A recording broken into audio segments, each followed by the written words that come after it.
What's up, plastic addicts? Welcome back to the Sci-Fi Model Podcast. It's been a minute, or more like a year, but who's counting? We're dusting off the mics for a soft relaunch, now with ongoing co-host Ken Bowman of By the Dice Games joining the party. And in true fashion, we've got a topic in mind that we'll absolutely wander away from at least 5 times before we're done. Today, it's mostly about YouTube. The wins, the frustrations, those sudden algorithmic mood swings, and how tweaking just a few seconds at the start of your video can change everything. We'll dig into what it really takes to stand out in a sea of content, why authenticity and showing your process, mistakes and all, is your secret weapon, and how quality content still rules in this crazy digital landscape. A little bit of warning, there's some balcony ambiance, planes overhead, and a few detours into Gundam and Star Wars. And yes, a healthy dose of off-the-rails banter. So grab your paintbrush, glue, or just a comfy chair, and let's get into it.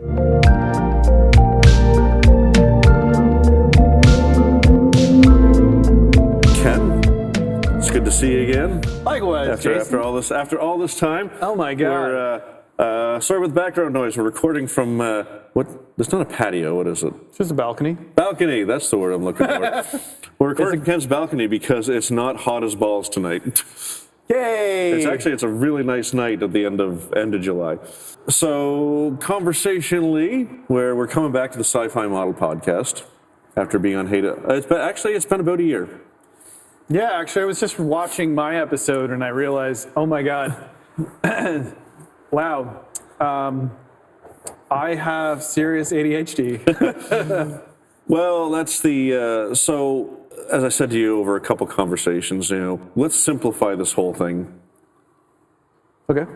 Let's make it audio only. Let's maybe not for this episode as we kind of soft relaunch, but basically the idea is we will have a subject in mind, but given our collective ADHDs and neuro. Oh, it's going off the rails. It's probably going to go off the rails. Ideally, it'll be a good time. Yeah.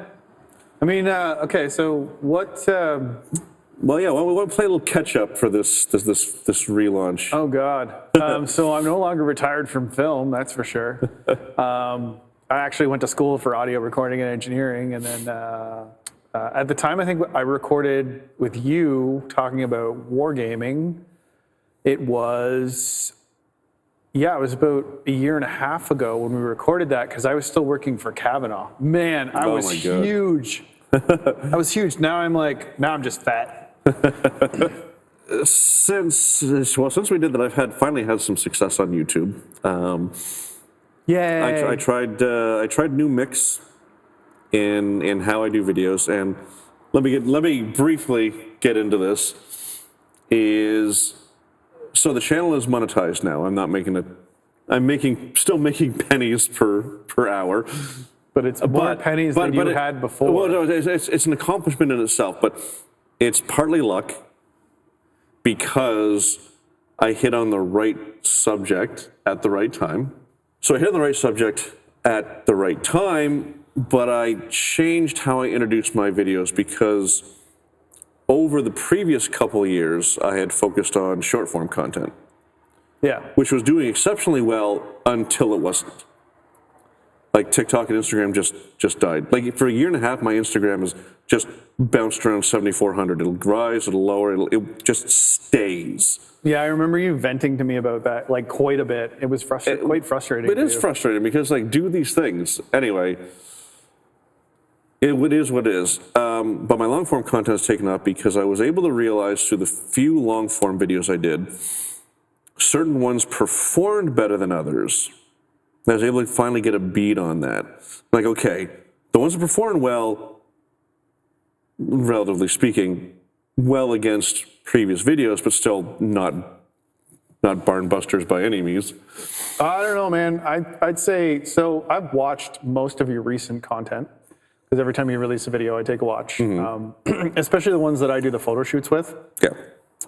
I have to say, the intro segment is definitely one of my favorite parts because it gets you into the content. Because it's like, I'm a huge Star Wars fan, not so much a Star Trek fan, but I still find it interesting because as somebody who does miniature wargaming models, and now more recently Gundam models, I still know a bit about what it takes to build a larger scale model or whatever you want to call it, like more.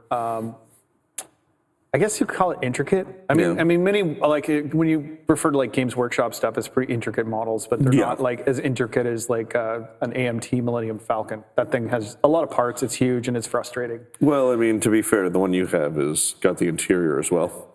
Yeah, I know, but like it's got a lot of stuff to it, right? Like, and a lot of those kits that you're building, I look at it and I'm like, wow. And now I'm getting into Gundam, and then I'm like, ooh, look at all those shiny little parts I have to paint and put together. Where was I going with that? So you get into like this, and I think I'm probably going to copy your format. I did a Sazabi video on the Sazabi Gundam from Char's Revenge. Right. Which I actually have the model of, and I recorded a little bit of me building it.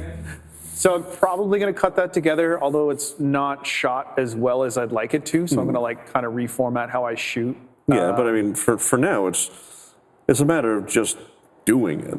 Yeah, no, and getting it out there. Then you were fine. It's a matter of getting set up, and like I was going to say, now that I have the automation thing down, I can build and not have to worry about what I'm recording because I can set it up so that it auto switches. So like when I reach over for paint or I put a paint pot down, I usually have those paint pots because more of what I do is painting than building. Right.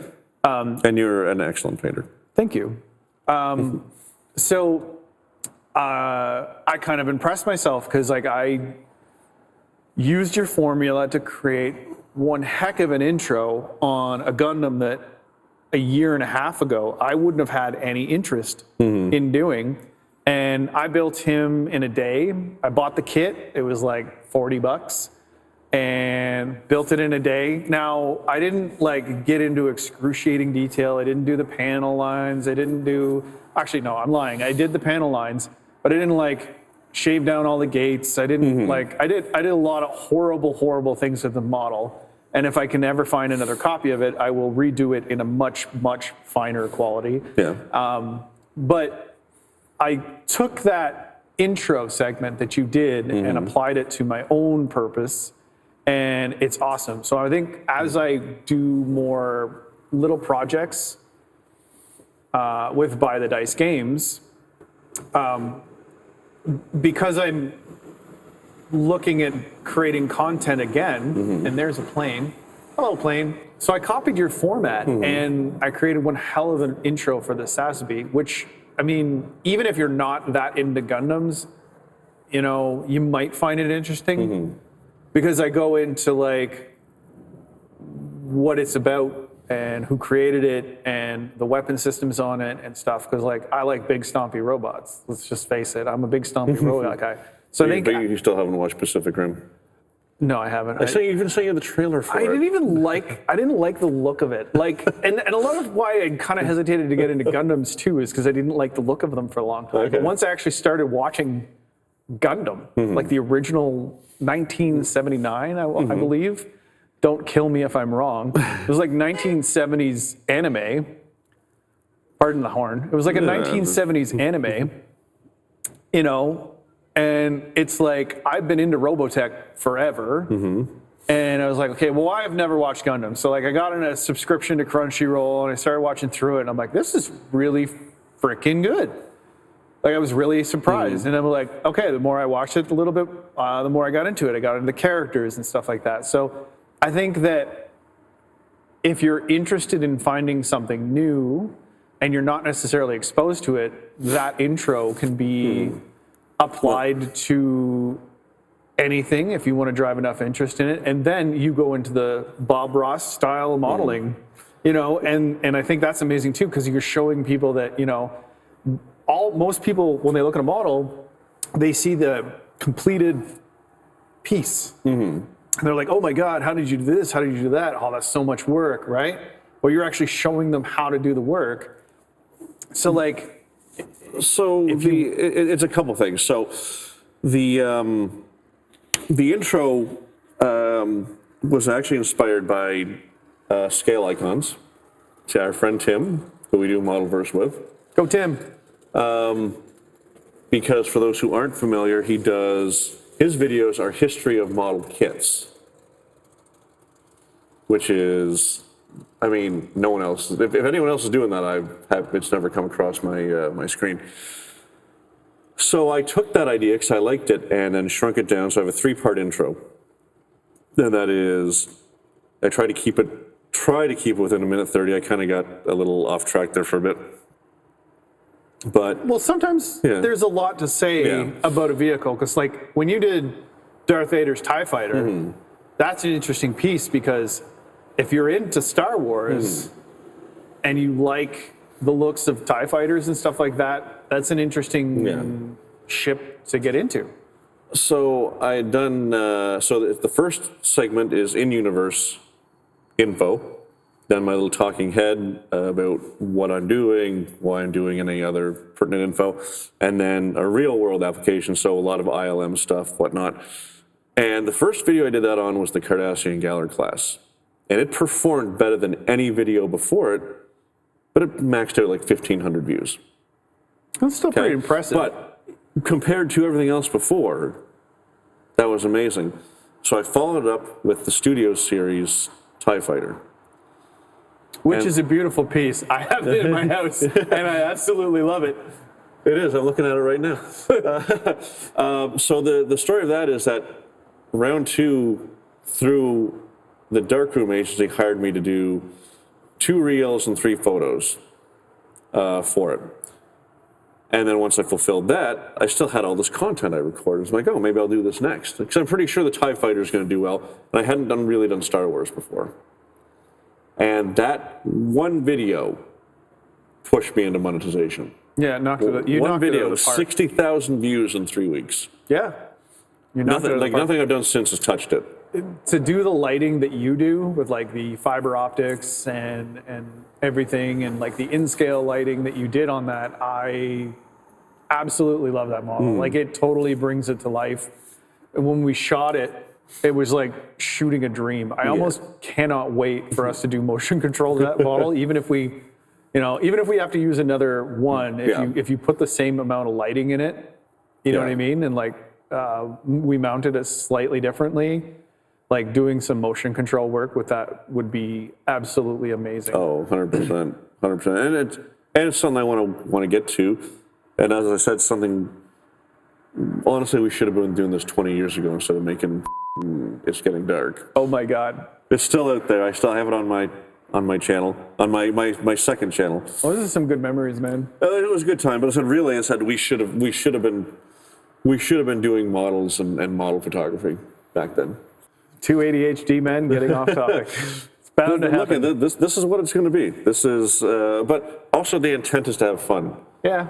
And just, that's kind of what it's all about, is just chatting about the things we enjoy. But yeah, anyway, so changing the intro has made the biggest difference. Now, like I said, nothing is done as good as the TIE Fighter.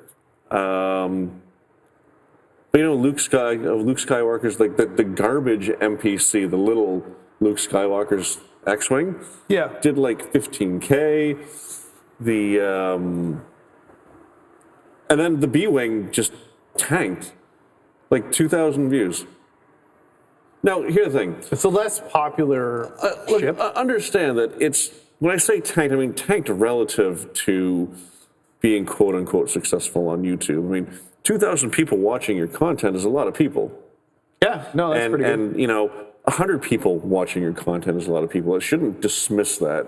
So like, I remember the days of YouTube where like you had YouTubers like certain people who covered the news. They were super popular, and they managed to take the success they got from YouTube, buy out other channels, and create like media empires with YouTube.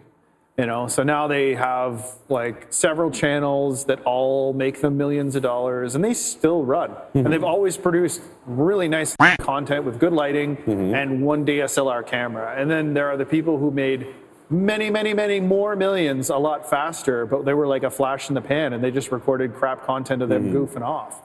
It's nowadays, I think, for you to stand out on YouTube as a creator, as a content creator, you have to kind of stand out of the crowd a little bit and produce something that is clean, watchable, or listenable.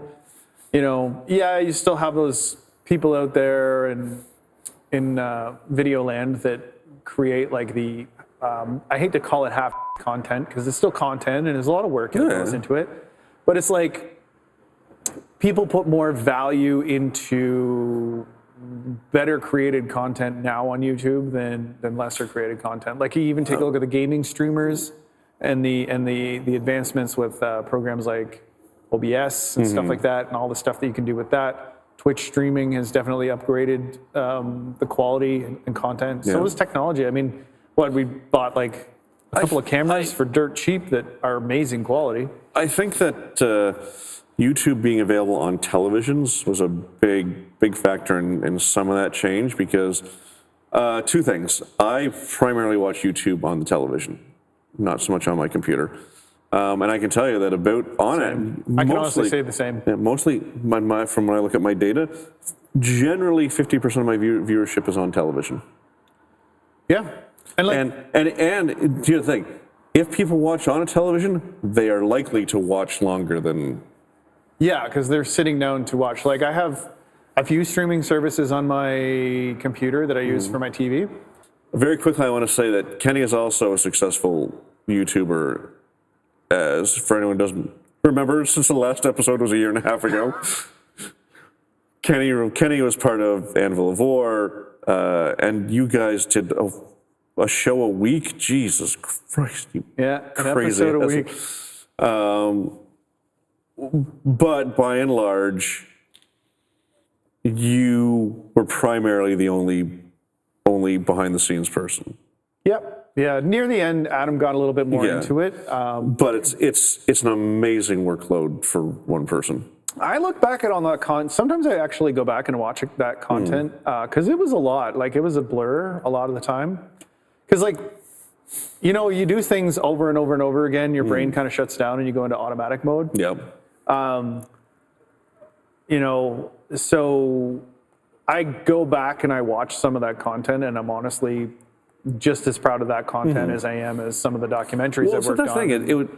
It was good content. It was a lot of content. We had like 7,000 subscribers when we stopped working. Like that's good. Personally, I think it should be more. But like you said, YouTube is a hard thing to. You can make great content, but if it doesn't get pushed to the right people, you don't get that growth, right? Like from what I remember, most of our audience was in Europe, but that makes sense because we covered primarily 40K content, and a lot more people in the UK and Europe play tabletop wargaming. It's grown in North America quite a bit since the 90s, but it's still far surpassed in Europe, but as a hobby. Gotcha. But anyway, so you also. We're both content creators. We're both YouTubers. So just want to put getting back into the same channel I quit 4 years ago. How about that? That's pretty awesome right there. Okay. Do you want to tell that, then tell your story, or do you want to tell your funny story first? I'll tell that. Okay. So we sold Anvil of War after stopping creating for a little while. A gentleman bought it who used to sponsor our channel, and because he is a successful business owner, he wants to use it to create content to both advertise for his businesses and create content for the things that he loves and cares so much about. That being Games Workshop style games, tabletop wargaming. So I am now technically consulting the channel and creating the systems to integrate into their production.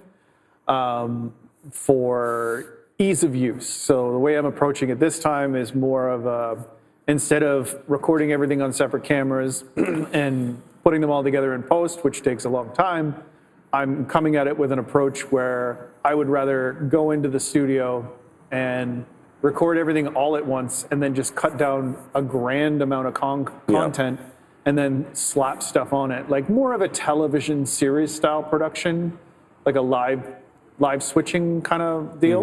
And, so far it's working out. We haven't really released anything yet, but we will be in the fall. We've already discussed quite a few things right now. We're just kind of working out some technical kinks and getting the systems in place.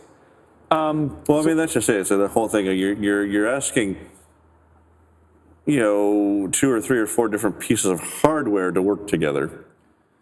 And so it sometimes takes some time to work out the bugs. Oh, yeah.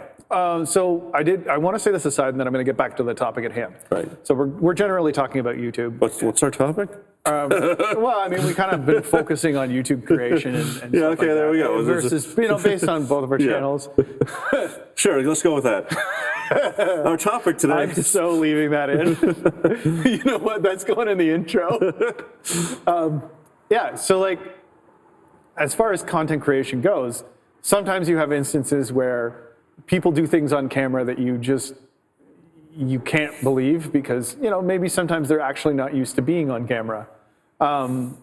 I've worked a lot in film where you cannot show any branded merchandise or anything like that without fear of being sued or whatever, because they can quite literally be like, no, your content, that cannot be in your film because it has our logo on it. People get sued over that stuff, and people pay thousands and thousands of dollars to have their stuff in films. So when I was recording this one episode of a not so named production that we were doing the other night, I can name it. one of the hosts was drinking a unmentioned brand of coffee, and we were in the middle of recording, and he whips it up and starts drinking it. And I don't think I have ever freaked out so quickly. Oh my God! Look on somebody, because I'm like, put that shit down. I will agree. I'm like, what the f is going on?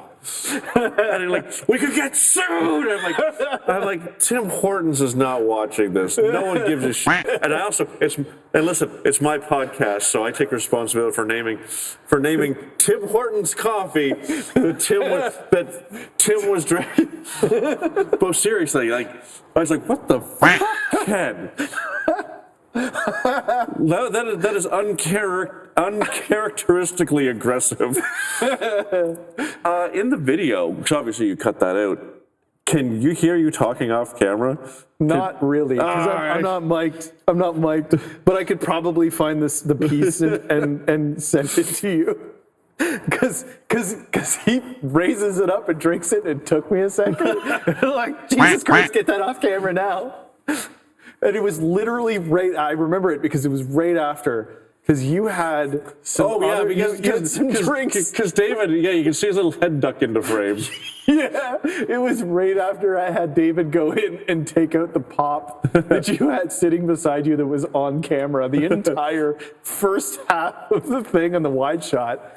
And then he did so well because, honestly, I didn't pick. I was looking at a small screen. I didn't pick up that his head was bobbing in the background. But he did a pretty good job. No, Tim found it, so he's going to do something with it in his edit. Really? Yeah. That's our PA. You worry with the things you worry about, and that's fine. As you should. I'm a bit more laissez-faire. Yeah, no, that's true. Let's not egregiously put other people's products in our. I mean, in our videos, we're shitting. We're sitting in a model shop. We recording really should a show. get some Hobby Center mugs. Since Bill's kind of sponsoring the show. You should. Yeah, I'll look into that. How do you like to watch your content? Because here's the thing. Okay. What I'll do sometimes, if I'm in the mood to model or paint or work on something, sometimes what I'll do is I will throw a podcast on my TV or whatever, and I will listen to it while I paint or whatever. I'm not sometimes I'll listen to music. Sometimes if you want to get into the mood to do something, it's really nice to just sit down and listen to 2 random people or a group of random people. There was this one podcast that I used to listen to while painting Battletech miniatures. It was literally Battletech lore or stuff like that. And that would kind of get me in the mood to be like, you know what? I really haven't painted my Battletech miniatures in a long time. I should probably do that. Sometimes I will listen to podcasts or I will watch content, especially like now that I'm getting into Gundam, I've been consuming a lot of painting content for Gundams to find out, okay, how do other people recommend that I do this? Because like there are certain practices that, you know, happen in Gundams because of the way they're molded and stuff like that to get the best quality possible out of them. You know, so like I like to watch videos like that lately, or I'll watch some informational videos on different subjects that I like. I watch a lot of battle reports because, you know, now that I'm working with Anvil of War again, I'm consuming that kind of content, but all of it is on my TV. Very rarely do I watch it on my phone. I don't really watch it on my tablet, you know, don't really watch it on my computer. Because like when I'm at my computer, I'm sitting down at my computer to work. But when I'm sitting down at my TV, even though it's connected to a computer, you know, it's more for like, okay, I'm tired, I want to veg, you know? So that's the kind of content I consume. It's more informational. So like, how do you consume it, and like what gets you this? Do you watch other people's content, like modeling content, to like get in the mood to model? Okay, so this is going to be a multi-level answer. So that's fantastic. So bear with me. Okay. Rant away, my friend. Rant away. No, because in my office, studio, workshop, model shop, whatever you want to call it, I got my computer in front of me because that's where I edit. It's also where I build. Sometimes I watch TV. If I watch TV, it's something I've watched before because I just need noise in the background that I'm not really paying attention to. To build, it's mostly music. Music helps me get into the flow state I need to actually accomplish something. I don't listen to podcasts because if I want to listen to it, I can't do something else. So for me, podcast listening is generally done in the car when I'm driving to the city. Okay. You know, with you know, especially a podcast that runs about an hour in length, it's perfect. Not getting an episode coming here. I do watch some YouTube from my desk. It's mostly political stuff. I don't watch a lot of model making stuff because, and this is going to sound terrible, most of it isn't very good. Yeah, I mean, okay. And let me rephrase. Not that it's not good. That's the wrong term. It's not entertaining. No. There's a few channels that I've found that do make model making entertaining, but mostly it's about painting and weathering and stuff like that, because that's the stuff I'm interested in. Yeah. Did I ever send you Night Shift? He does the tanks and dioramas. No, you might have. Okay. So there's one guy in particular, I can't remember his name because, well, I have ADHD and can't remember shit. Just describe it. So a lot of his videos, he focuses on World War II planes.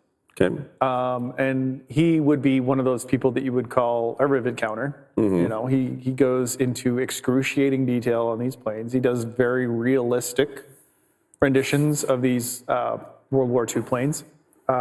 And he uses like higher end, like Rebel, you know, because they're fairly detailed kits when they come out, you know, so he deals with those quality, doesn't deal with the older quality models.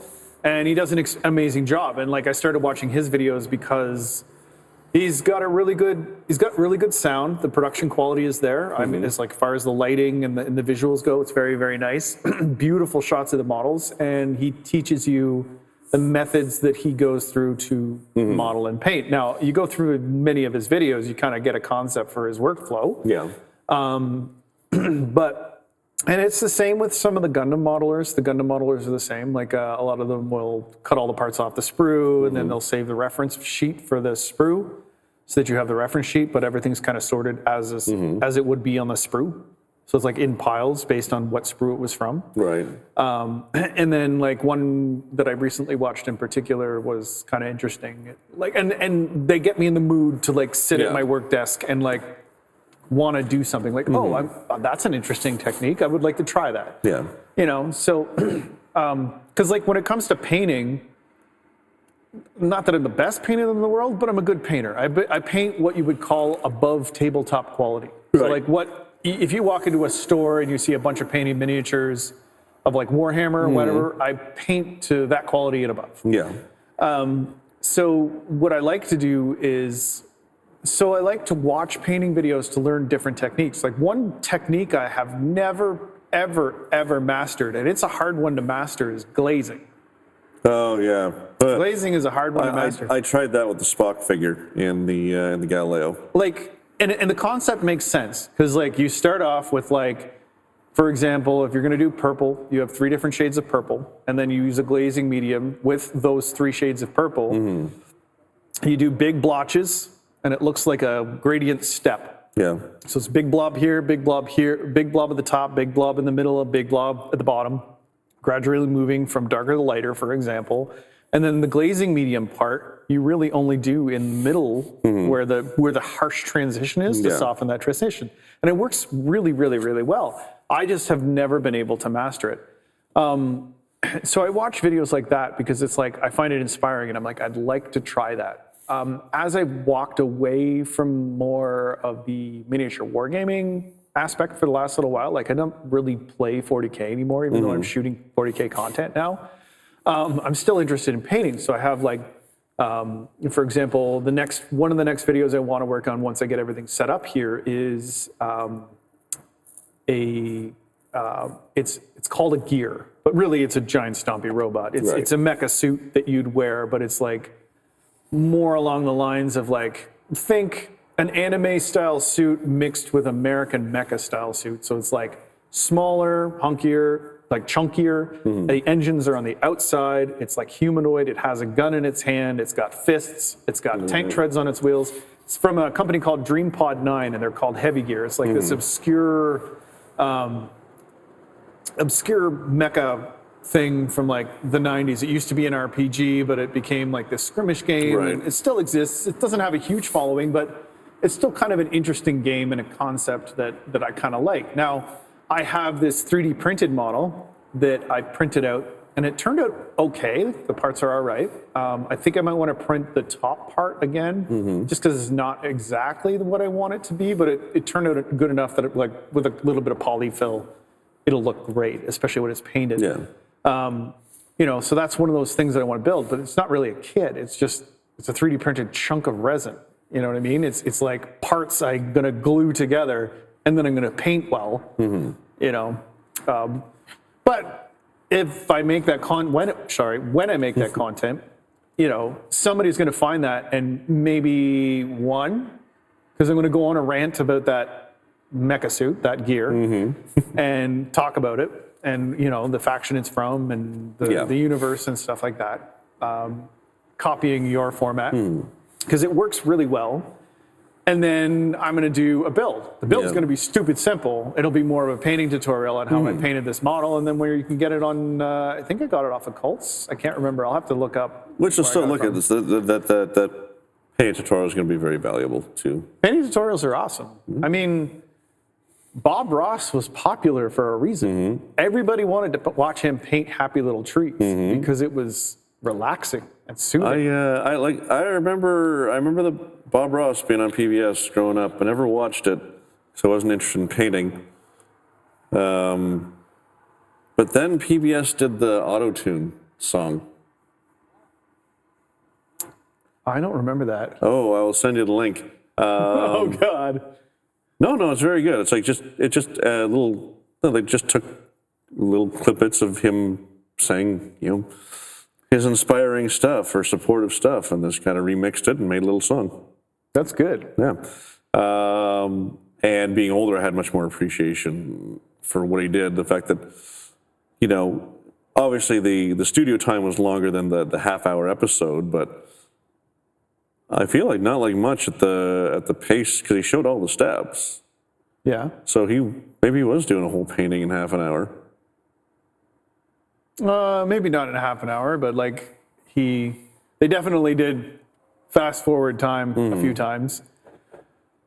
I think, that's the thing. I think that kind of content on YouTube that's made to that's why I appreciate what you're doing so much, because you are trying to show not only people who might already know about what is involved in making the kits you build and building to the quality that you build them to.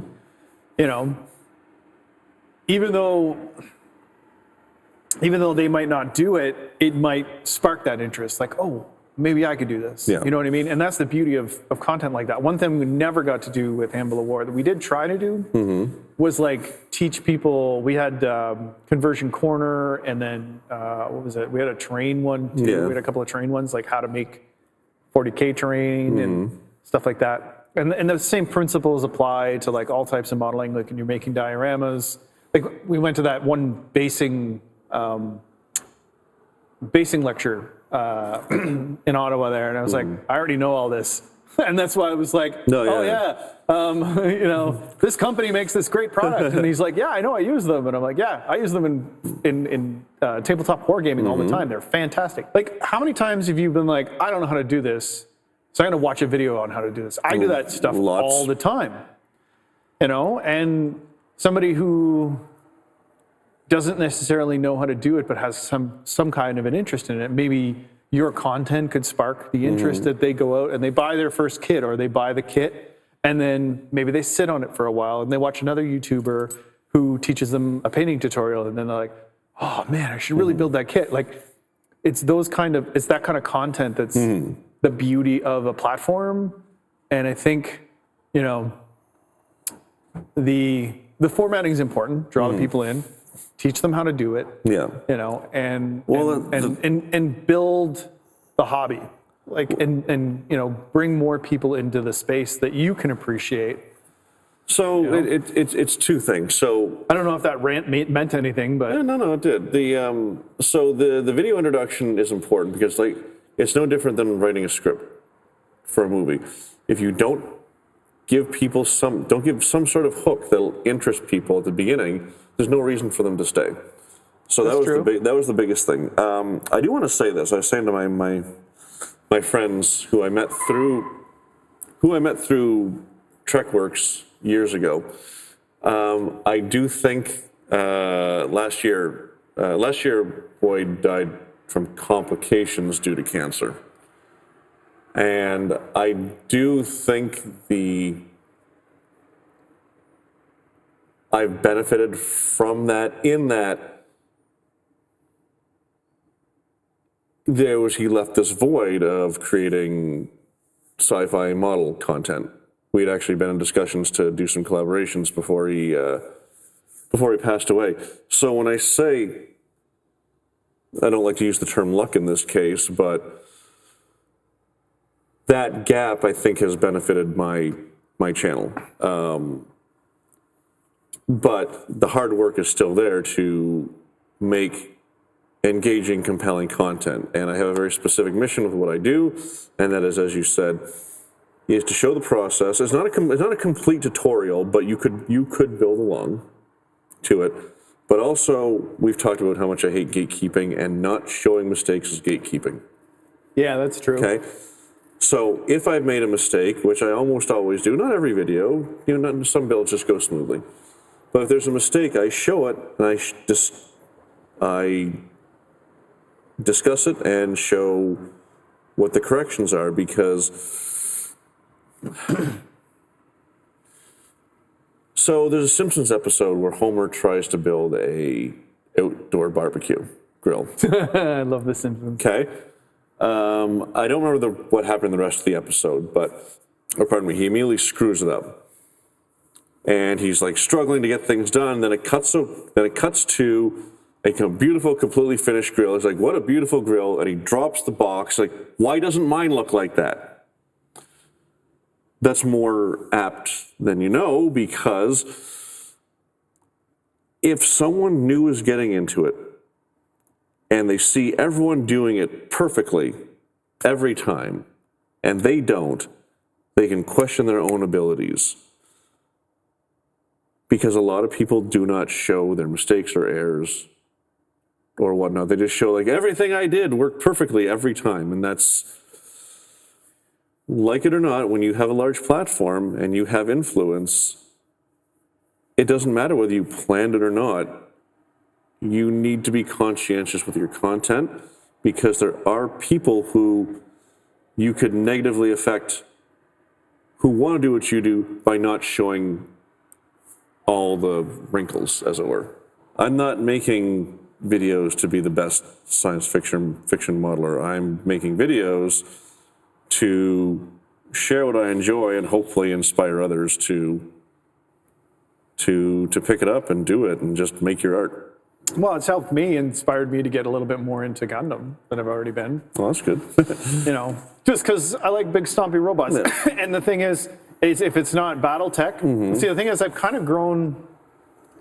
For me, the reason why I got into Gundam was partially because of you, because the modeling aspect, and I'd really like to get to the point where I can light a kit. Yeah. I'd like to light my own kit.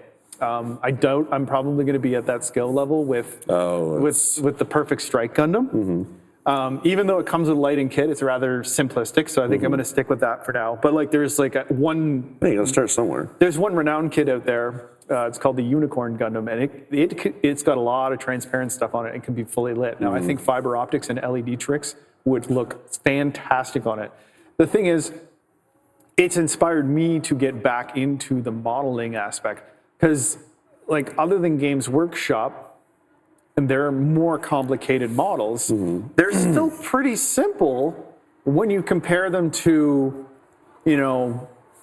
a model of a tank. So, for example, if you go to Warlord Games and you buy a 1/72 one of their, because it's 28 millimeter. I don't know how that translates into scale.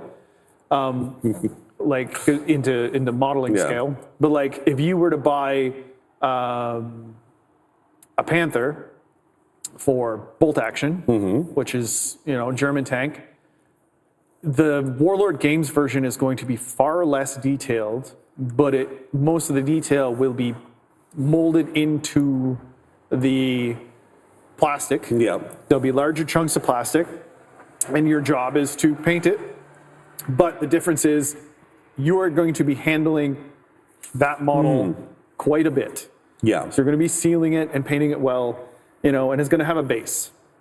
Whereas if you're going to build the same model out of a Tamiya kit or another manufacturer, it's going to be way more detailed, way more accurate, and you're going to have to build all those meticulous little parts on and paint all those meticulous little parts.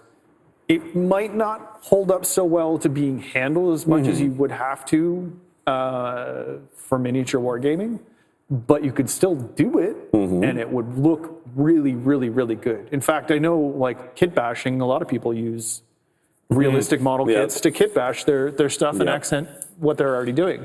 Do you remember when I briefly flirted with the idea of playing Black Sails or Black Seas? Oh, I still have your copy. Yeah, I bought a copy and I bought some extra ships, and I'm like, how do I play this? So I watched some videos, and they're like, okay, you roll the dice, then you take the little spinny wheel and mark it here, then you do that, and you put the cotton down so it looks like you're firing your guns.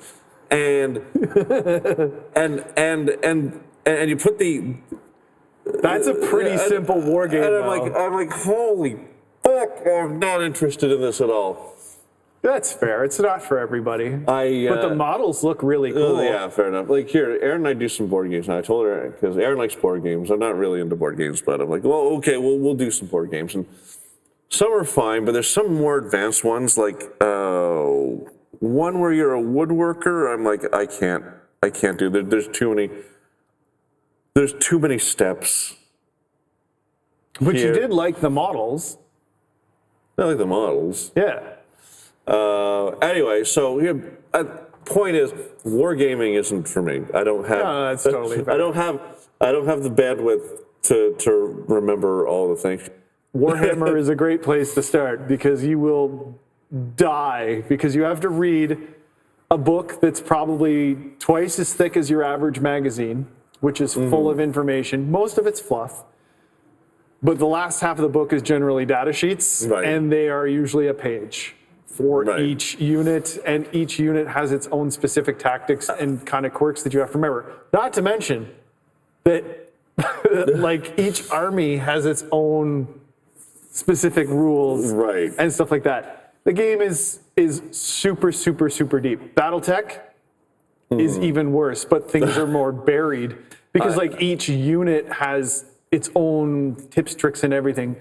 it depends on how deep you want to go. Black Sails, I'm sorry to say, is actually a pretty simple war game. It's not very complicated. It's more of a simulation. Well, because style war it's game. like okay. Well, you roll these dice, and like the wind is this way and the wind is that way, and your sails are up, your sails are down. It's like, and the cotton means you're firing your guns, and the wake means this and such and such. What is going on here? What is going on? I mean, yeah, I get that. But there's more than just that aspect to the hobby, right? Like you can collect and paint. And Yeah. you can model. You can. I'm kind of at a point where I do a lot less playing now, and a lot more modeling and painting. Yeah. Less so lately, just because of school and all that other stuff going on in my life. But it's one of those things that I don't think I'll ever put my paintbrush down. And Oh, so I shouldn't have said that you're.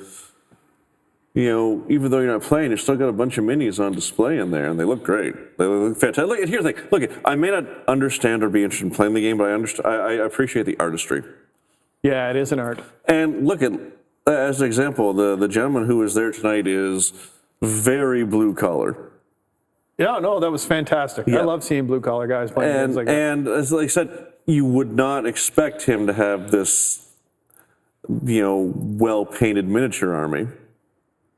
Oh, yeah. I mean, you know what? You're absolutely right.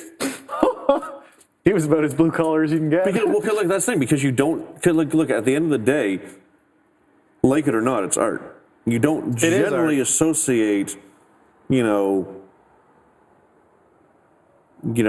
everyday working man, like he's a roofer now. I'm like, Most of the guys, that's a fucking hard job. You don't associate them with going home and fucking painting.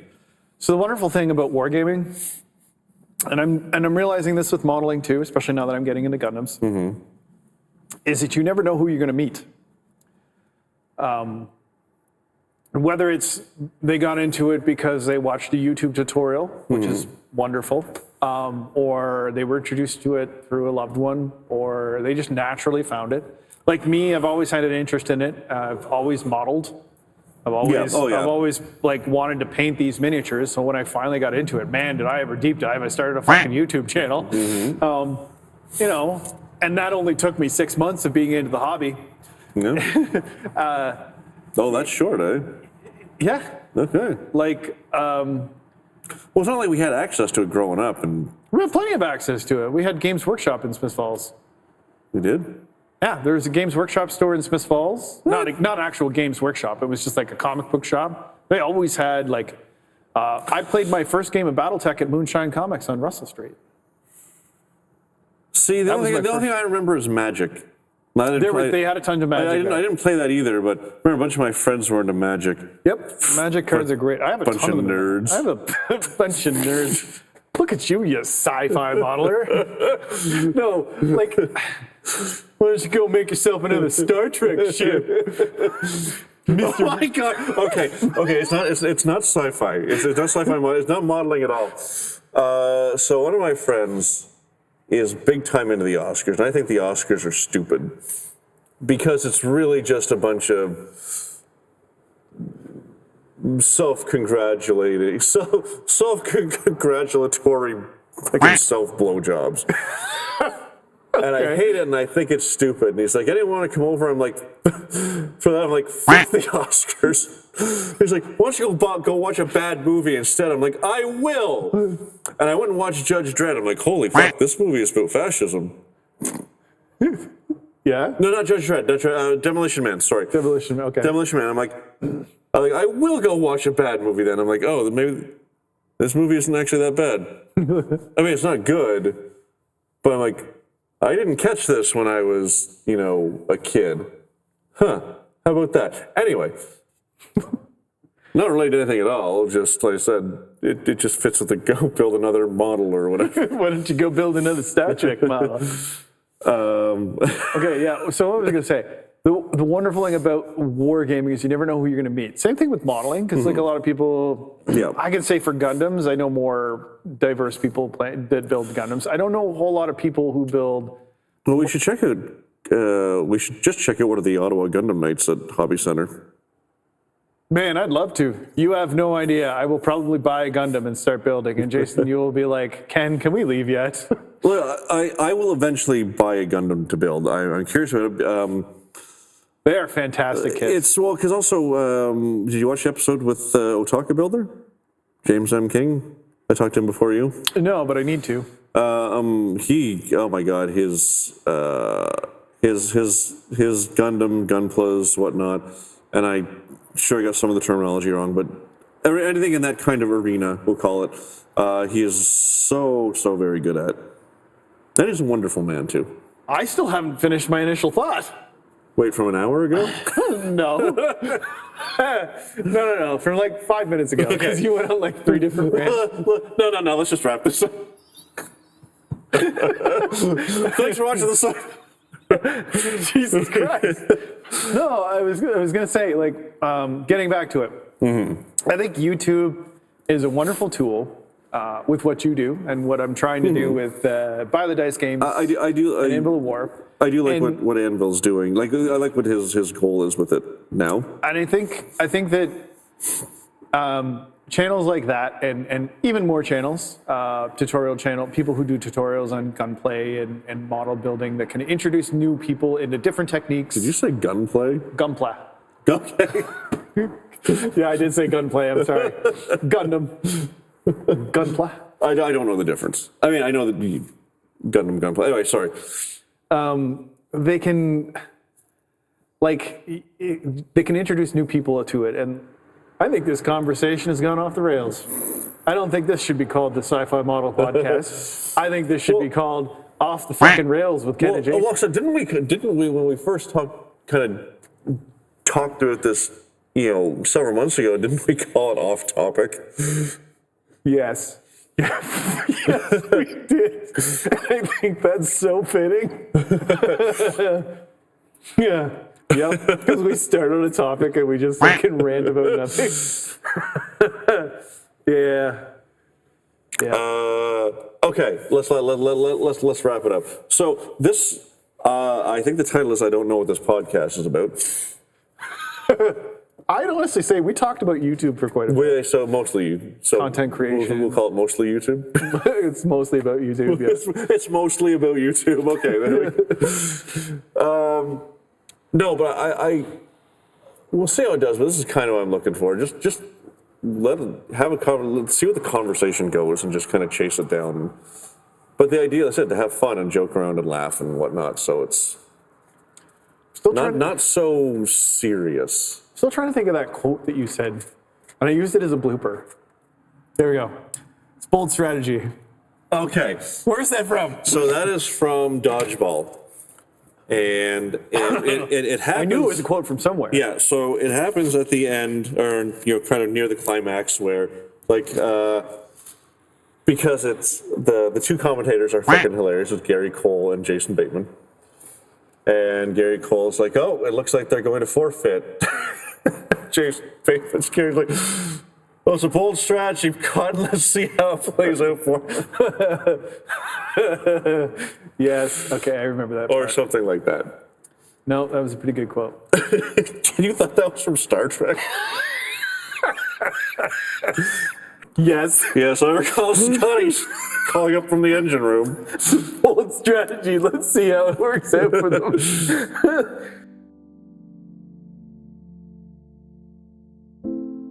All right, plastic addicts, as we wrap up today's episode, let's take a quick look back at what we covered. We dove deep into the world of modeling, from discovering hidden gems like Heavy Gear and Gundam, to the power of showing the real, imperfect process behind building kits. It's not about perfection. It's about sharing the journey, the mistakes, and the lessons that come with every glue joint and brushstroke. We talked about how important it is to hook your audience early, to keep content approachable, and how showing your authentic self, flaws and all, can inspire others to pick up their own tools and build. Plus a big shout out to creators like TrekWorks, who paved the way in the sci-fi modeling space, reminding us all that hard work and passion are what truly drive this community forward. If today's episode sparked your interest, please connect with us on social media at JasonSpaceDoc or at By the Dice Games. We'd love to hear about your current projects and what topics you'd like us to explore next. And if you're enjoying the show, please consider subscribing to the Sci-Fi Model Podcast, leaving a review, or sharing it with a fellow modeler who could use a little inspiration. Thanks so much for joining us today. It's your passion and creativity that make this community so special. So keep creating, enjoy the process, and remember, it's not about perfection. It's about pushing your craft forward one build at a time.